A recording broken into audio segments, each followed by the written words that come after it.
12:32, estamos en Decime la Verdad Políticamente Rock, con mi compañero Nacho Ruspuru, con mi otro compañero, el señor Cristian Jiménez, y con el señor Juan Reguito, también compañero, por supuesto, de acá de Vorterix Bahía. Ya estamos con la primera nota de este Decime la Verdad 257. Estamos con la socióloga, feminista, historiadora, asesora ad honorem del presidente Alberto Fernández, Dora Barrancos. Buen día, Dora, ¿cómo estás? Buen día, ¿cómo les va? Un placer escucharte, un gigantesco placer. Bueno, muchas gracias. Bueno, Muchas gracias. Dora, antes de arrancar con la nota, con las preguntas, queríamos hacerte escuchar un audio. En general solemos hacer, colocamos un audio de determinadas personas y bueno, es una especie de disparador para la primera pregunta. En este caso vamos a pasar un pequeño audio de una nota que le hizo Jonathan Viale a Horacio Rodríguez Larreta. A ver. A ver. Que haya mucho más vuelos, más... Dale. ¿Qué harías con Ministerio de la Mujer? Primero terminaría con la mentira esta que cuando tenés digamos, un problema, si querés, o algo para atacar, necesitas crear un ministerio. Claro. No, pareciera que todo se resuelve creando ministerios. Mañana creamos el Ministerio de la Felicidad y somos todos felices. Hay más No es feminicidios así. ahora. No es así, pero no funciona así. No tiene nada que ver esto de crear ministerios para cada prioridad que tenés. Lo que tenés que tener es un programa como hacemos en la ciudad, sí, ¿no es cierto? Para que ayudar con la igualdad de género, que haya centros de atención a la mujer, que nos ocupemos mucho de digamos, de la violencia sobre la mujer. Tenemos incluso algunos refugios que son secretos en la ciudad para que, cuando hay mucha preocupación de la mujer que vuelva a su... Ahora, eso no se soluciona con burocracia, con cargos, con ministerios. Si a cada problema le ponemos un ministerio, mañana tenemos 200 ministerios. Lo escuchábamos a Horacio Rodríguez Larreta en una nota que le hacía el periodista Jonathan Viale. Dora, ¿qué opinión te merece esto? Ay, qué opinión. Qué paradójico que es todo. Yo voy a recordarle a Rodríguez Larreta que cuando el PRO, cuando Cambiemos hizo cargo, se hizo descargo del Estado de la Nación. Lo primero que hizo fue hacer fusionar por lo menos 5 ministerios más. ¿Ustedes recuerdan? Sí, sí. Especializaciones y especializaciones y especializaciones, que luego, por supuesto, fueron arrolladas por la circunstancia tan pavorosa del endeudamiento que engordó a esas circunstancias inéditas, yo diría planetarias. Por lo tanto, y ahí se forjó otra situación paradójica, pero bueno, esperable. Desapareció el Ministerio de Trabajo, que notable, ¿no? Qué semiología. Desapareció el Ministerio de Ciencia Técnica e Innovación Productiva, volvió a una suerte de apéndice del Ministerio de Educación, y desapareció el Ministerio de Salud. Entonces, la verdad es que me parece que hay opiniones que están tan infundadas en el sentido dramático de ser paradójicas en su propia constitución tradicional. ¿Se entiende lo que quiero decir? Hay algo errático, completamente infundado. A mí lo que me preocupa es cómo está infundada la política, que se convierte en una contrapolítica, en una antipolítica. De modo infundado se dice eso, que si para cada problema debiéramos tener entonces... Bueno, la verdad es que hay menos ministerios que, en todo caso, que sobre todo en el primer momento, en el primer estadio pro-gobernando, y hay algunas circunstancias que son como ya incontestables. En el mundo entero hay una especialización alta, a altísimo nivel, para tratar los problemas de enorme cantidad de poblaciones. Estamos hablando de mujeres, disidencias y demás. Estamos hablando de mucho más del 50% de la población. O sea, no es una ruibarba, no es una pequeña nervadura de desigualdades. Entonces, simplemente me parece muy infundado, por no decir que responde simplemente a circunstancias que tienen que ver con operaciones electorales, en fin. con aparentemente quedar bien, con una impresión restrictiva, etcétera, etcétera. Pero bueno, ¿qué le vamos a hacer? Que el oxímoron completo, porque Rodríguez Larreta había autorizado el gobierno de la ciudad, y me voy por otro rumbo, pero tiene todo que ver, había autorizado nada menos que la publicación de unas cartillas, de unas guías sobre lenguaje inclusivo. ¿Ustedes pueden creer? El gobierno de la Ciudad de Buenos Aires se encargó un grupo notable, de las que hay gente que quiero muchísimo, de unas cartillas, de unas guías de lenguaje inclusivo. Cuando estaban listas, decidió entonces determinar el cancelamiento del lenguaje inclusivo. ¿Se puede entender? ¿Se puede entender el dislate? En fin, yo digo, todo eso es infundado, todo eso tiene que ver, lo que más me preocupa es la falta de crédito con la propia palabra. Yo creo que no, sinceramente, si se escarba un poco más, hay poco crédito a lo mismo que se está pronunciando. Entonces, el propio gobierno de la ciudad, por ejemplo, tiene una serie de reclames públicos con lenguaje inclusivo, usando una gráfica con lenguaje, con signos inclusivos. Y bueno, así que, ¿qué se puede creer de lo que no se puede creer? Qué datos que tirás, Dora.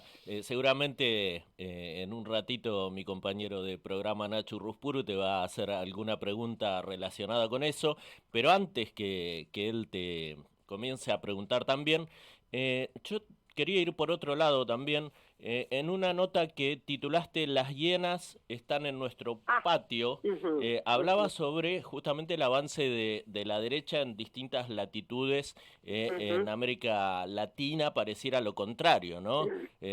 Sí. Por primera vez ganó la izquierda en Colombia, Lula viene bien perfilado, Chile con Boric, bueno, está tratando de modificar cuestiones esenciales que el gobierno anterior no permitía. ¿Cómo ves vos a la Argentina para el 2023? Bueno, vamos a ponerle mucha expectativa positiva.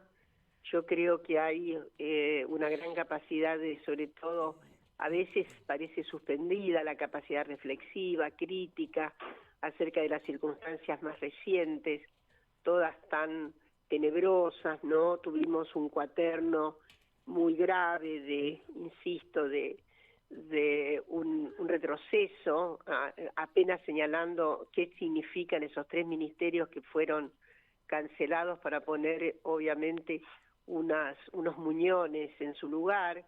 Entonces, la deuda pavorosa, es una deuda inédita, planetariamente hablando, ¿no?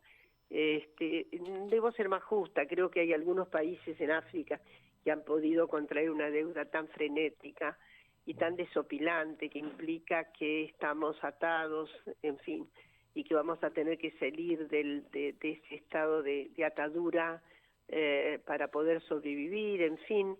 Entonces, yo la verdad es que mirando sobre todo lo que está pasando continentalmente, tal como lo enunciabas, ¿no? Yo creo que, bueno, va a haber que dar una gran militancia, va a haber que hacer una gran militancia esclarecedora, que se vuelva, digamos, que salga tal vez de algo inercial o algo más paralizado, porque efectivamente insisto en que después del cuaterno tan tenebroso, tenemos esta experiencia insólita de la pandemia, ¿no? Que como ustedes saben muy bien, puso al mundo patas para arriba, con pérdidas extraordinarias. Véase lo que pasa nomás en Estados Unidos, en España, las tasas inéditas, claro, para ellos son inéditas, de inflación, de modo que hay una situación crítica. Pero bueno, la Argentina además es un país notable en esto, porque fíjense, perdimos casi un poco más de 10% del Producto Bruto en el año 2021, ¿no? Ahí. Y hubo una retomada vigorosa del 21 para el 22 que ha recuperado lo que hemos perdido. Y bueno, a mí me da mucha satisfacción, más allá de los límites en que se coloca, ¿no? Esa satisfacción no me satisface que tengamos una demografía tan densa de pobreza, etcétera, que está obviamente explicada por todas estas catástrofes, ¿no? Pero perdimos estos 2 años con pandemia, podríamos habernos recuperado muchísimo más, podíamos haber avanzado de manera mucho más, yo diría, eficaz sobre la pobreza, etcétera. Pero bueno, veo en este momento la Argentina con una recuperación ya eso ya está con el 11% prácticamente, ¿no? De reactivación, me refiero al Producto Bruto como expresión, y a lo que se ve, no sé ustedes cómo lo ven ahí, pero acá se ve una actividad económica elemental con un indicador que es muy elemental. El indicador elemental es que uno sale a las calles de Buenos Aires y es tan difícil andar por el enorme cantidad de tránsito, por las autopistas están llenas de camiones, ahora mismo con la parálisis esta habida del paro, en fin, efectuado por un grupo de dueños de camiones y demás. Ustedes saben que hubo una caída estrepitosa de desembarque de camiones en Rosario, pero así en números que dicen que ya son muy parecidos a los que había por lo menos 2017, ahí, ¿no?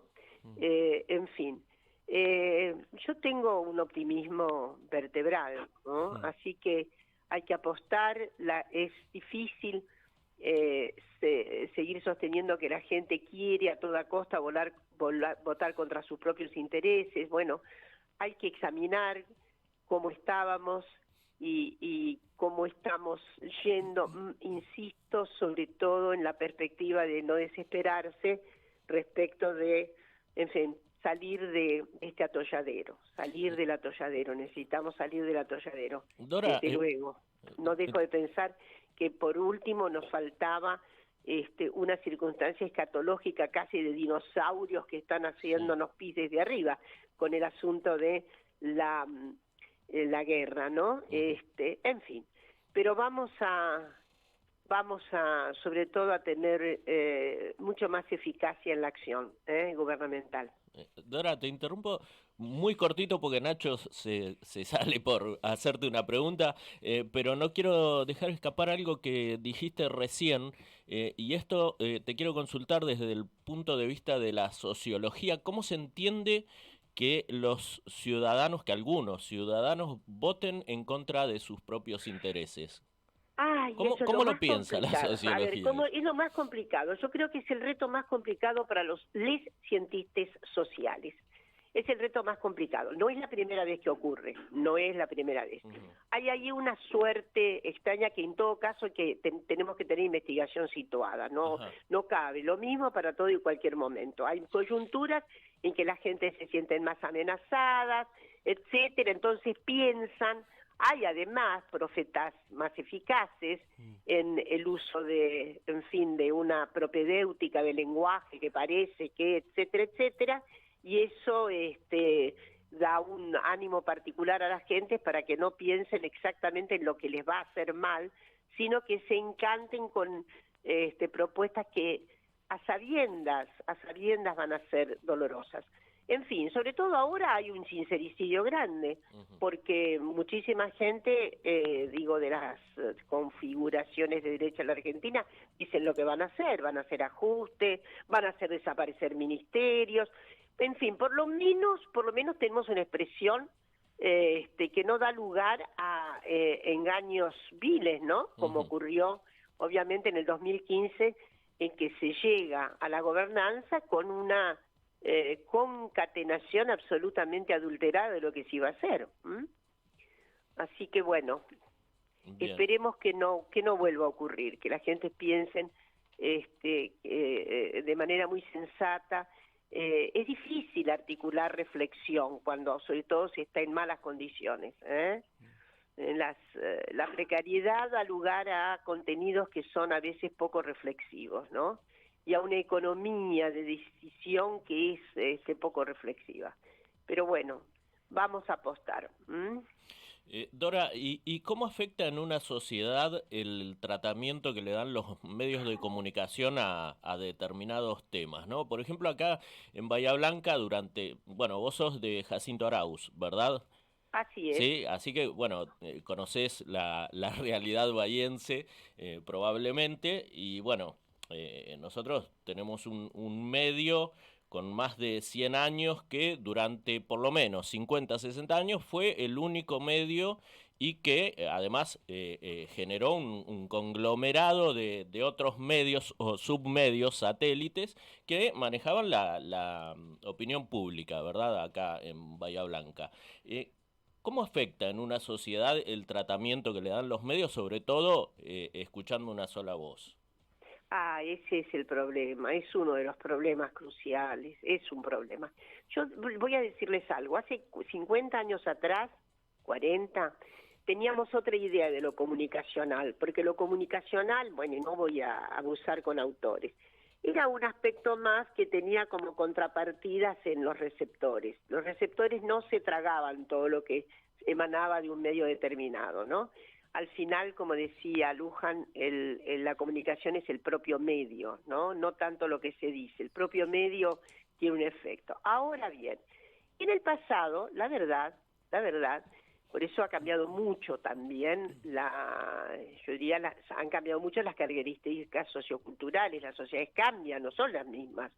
Y evidentemente los monopolios de comunicación hacen su enorme aventura, claro que sí. En el pasado eso era muy difícil. Yo voy a recordar algo, por ejemplo, me llamaba mucho la atención, yo fui exiliada en Brasil, y me llamaba mucho la atención la capacidad energúmena que tenían los medios de crear opinión pública, hacerle y decir, crear realidad. Era impresionante. Bueno, eso tenía mucho que ver con las propias propiedades de la cultura brasileña, como son los estatutos en realidad populares de la cultura masificada.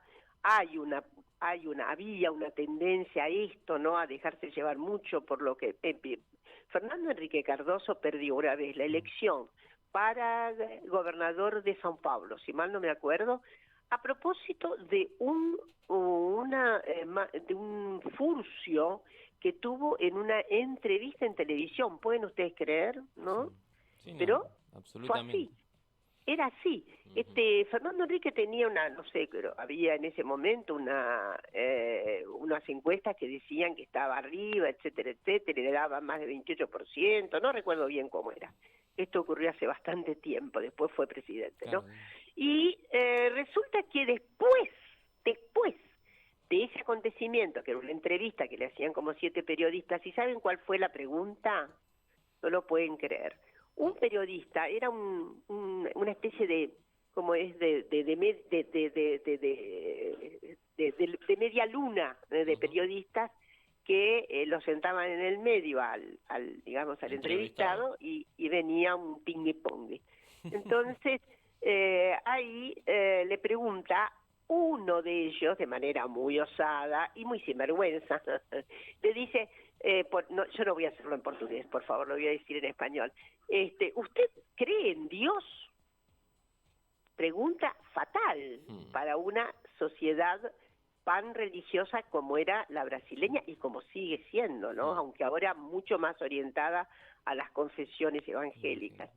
Y Fernando Henrique trastabilla, porque Fernando Henrique era agnóstico, digámoslo, ¿no? Sí. No era. Pero como todo Brasil, en Brasil nadie deja de pasar por un terreiro, no es posible. Si ustedes han visitado Brasil se dan cuenta de que, bueno, las viejas religiones africanas, Umbanda, Candomblé, hacen inclusive algo muy espectacular también, hacían en la propia vida, ¿no? Entonces, preguntarle a boca de jarro a un candidato en ese magma panreligioso de Brasil, ¿usted cree en Dios? Y el presidente, el que fue después presidente, no, ahí trastabilla y hace una especie de, qué sé yo, de juego de para acá, para allá, sonó. Al día sí, a los 2 días, se hace una encuesta, había bajado más de 10 puntos. Entonces, eso era, a mí, por ejemplo, eso me impactaba mucho y decía, bueno, la Argentina está un poco lejos, pero no es así, no es así. hay una hegemonía enorme de la monocordia discursiva. Hay una gran hegemonía. Esto es absolutamente incontestable.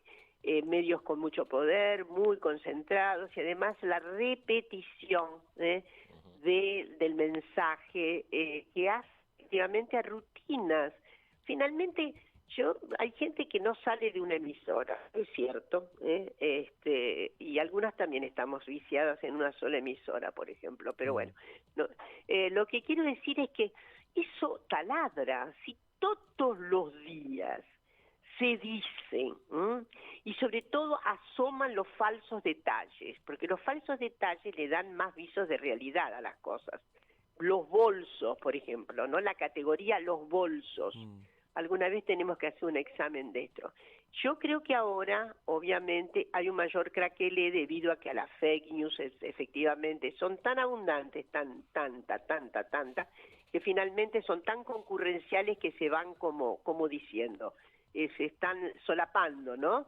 Pero sí, esto ha cambiado muchísimo y hoy efectivamente, bueno, y además no solamente la continuidad, no solamente la expresión que tienen los medios convencionales, ¿no? Sino también los medios que tenemos, redes, etcétera, donde se refuerza, y se refuerza de manera anónima, se refuerza y se persevera en cuestiones y en descripciones falsas, ¿no? De imposible control, porque hay iniciativas ahora para proceder, pero no... en fin, es muy difícil. Es muy difícil de controlar y de revertir, ¿no? El derecho a réplica ahí ¿cómo se ejerce un derecho a réplica ahí? Dora, me presento primero, Nacho Ruspuro es mi nombre, es un gusto estar hablando con vos. Hola, Nacho. Quería consultarte y aprovechar que te tenemos acá, vos como estudiosa y también partícipe del movimiento feminista, ¿cómo caracterizás este momento particular del feminismo en el cual, se llegó a una masividad muy importante del movimiento, de hecho se lograron leyes de avanzada, y al mismo tiempo también se están dando debates fuertes adentro del movimiento, ¿no? Con esto del encuentro plurinacional, la inclusión o no de las diversidades, digamos, ¿cómo caracterizarías vos este momento del movimiento? Bueno, este movimiento tiene dos características notables. Una, masividad, como nunca habíamos imaginado las viejas feministas, masividad. El feminismo, los feminismos, porque obviamente siempre me gusta hablar en plural. Sí. Sin embargo, todos juntos hacen una amalgama que constituyen el más importante partido de masas de lejos que tiene nuestro país, y yo diría, en este caso también Chile, y espero en Brasil va a haber un renacimiento notable, en fin. Entonces, por un lado estamos ahí. Luego tenemos la otra cara, y es que efectivamente a propósito del reavivamiento, ¿no? Y de la expresión de masividad y que alcanza todos los sectores de las comunidades argentinas, los pueblos originarios, en fin, y desde luego, acoplado esto al extraordinario sentido que le estamos dando a la vertebralidad que tienen los derechos personalísimos, en las identidades sexogenéricas diversas, etcétera, etcétera, también irrumpen cuestiones que efectivamente hacen a detalles a veces un poquito más de clima, ¿cómo decirlo?, un poco más airado. Miren, yo creo que este desacierto de la división es un desacierto. No es la primera vez, es decir, es la primera vez que se da con tanta manifestación airada, pero ya hubo una vez una participación en dos, sí. Pero bueno, yo confío, la verdad es que me parece que va a haber, lamentablemente no se llegaron a los acuerdos que presumíamos que se podían dar el sábado anterior, no el otro sábado. Podía haber habido un acercamiento de posiciones. Bueno, en fin, yo creo que de todas maneras había un espíritu conjuntivo respecto de la nueva denominación. El problema era que se tensionaron más las cuestiones por la oportunidad de hacerlo y cómo convalidar. Claro. Entonces, la verdad que no hay diferencias, ahí quiero ser bien clara, no hay diferencias esenciales, no hay diferencias esenciales. Apenas era una cuestión técnico, si quieren, de procedimiento, el que se manifestó, y bueno, esperamos que, en fin, que haya finalmente una convocatoria para el próximo año unívoca. Sí. Es tan grande también, ¿no? Uno ve las diferencias internas que son lógicas, ¿no? de los debates, pero lo que hay por fuera o lo que hay enfrente es tan grande que eso por ahí va a terminar llevando a la unidad, ¿no? Así es que la oposición a los derechos fundamentales, vean ustedes lo que acaba de pasar en Estados Unidos y es evidentemente sí, lo comentábamos hoy. Sí, impresionante, pero eso es un retroceso, porque Estados Unidos es una de las cuencas fundacionales del feminismo del siglo XIX. Enorme cuenca, y es una de las cuencas más gravitantes en el renacimiento extraordinario de los años 60. Entonces, es como una cachetada, pero bueno, yo creo que viene una reacción notable, ¿no? Muy, muy grande. Había ahí una suerte de remanso, y me parece que esto va a poner de nuevo un nuevo fervor, etcétera. Sí, lo que está ocurriendo, creo que de bonito, es que finalmente lo que está habiendo ahora es que América Latina se da el lujo histórico, los feminismos, los movimientos que tienen que ver con el reconocimiento de derechos del arco de la diversidad, están dando lecciones, al mundo. En este momento se reconoce mundialmente que la efervescencia, el partido de masas, que hay en América Latina es un reto para Europa y para los Estados Unidos. Ustedes van a ver que los Estados Unidos están, la militancia para la recuperación de este derecho fundamental va a usar el pañuelo verde. Sí, absolutamente. Vos sabés que te quería hacer una consulta, porque yo tengo una impresión, Dora. Así como existe el negacionismo, no solamente en términos de derechos humanos, de lesa humanidad, sino también en cuanto a derechos de las llamadas minorías, ¿no? Así como existe ese negacionismo, también creo que existe cierta forma de adoptar algunas cuestiones del movimiento como para quedar bien. Entonces yo te quería consultar, viste que en el mundo empresarial hay un concepto de responsabilidad social empresarial, sobre todo con lo que tiene que ver con el medio ambiente.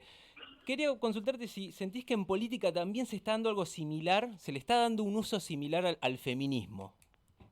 Yo sí, creo que sí. La verdad es que el movimiento de mujeres hoy, se diga lo que se diga, se piense lo que se piense, es un movimiento de una vertebralidad y una resonancia que no se puede contestar. O sea, hoy hay que andarse muchas personas obviamente de opinión reaccionaria, de formación de espíritu reaccionario, conservador, etcétera. Sin embargo, tienen que cuidar un poco su lenguaje, ¿no? Claro. A veces no lo cuidan, a veces son en fin. Pero en general se cuida, hay algo que es muy resonante. Así de la misma manera que ha cambiado el lenguaje de la comunicación social respecto de nadie se le va a ocurrir decir crimen pasional, porque sabe que va a ser inmediatamente irradiado con una contestación flamígera. A nadie se le ocurre. Solamente esas torpezas se permiten en ámbitos muy recónditos. Nadie comete la imprudencia de lo políticamente incorrecto. Así que yo creo que solo a veces, me acuerdo que hace muchos años atrás decían, bueno, lo dicen porque son políticamente correctos nada más. Bueno, comenzamos por ahí. ¿Está claro lo que quiero decir? Sí, absolutamente. Comencemos por ahí, está ya, es importante, ¿no? Y bueno, hasta que haya un convencimiento, una convicción íntima, etcétera. Yo creo que esto significa un estadio notable y muy extendido social y muy tenido en cuenta a la hora justamente sobre todo de la forja de significados políticos.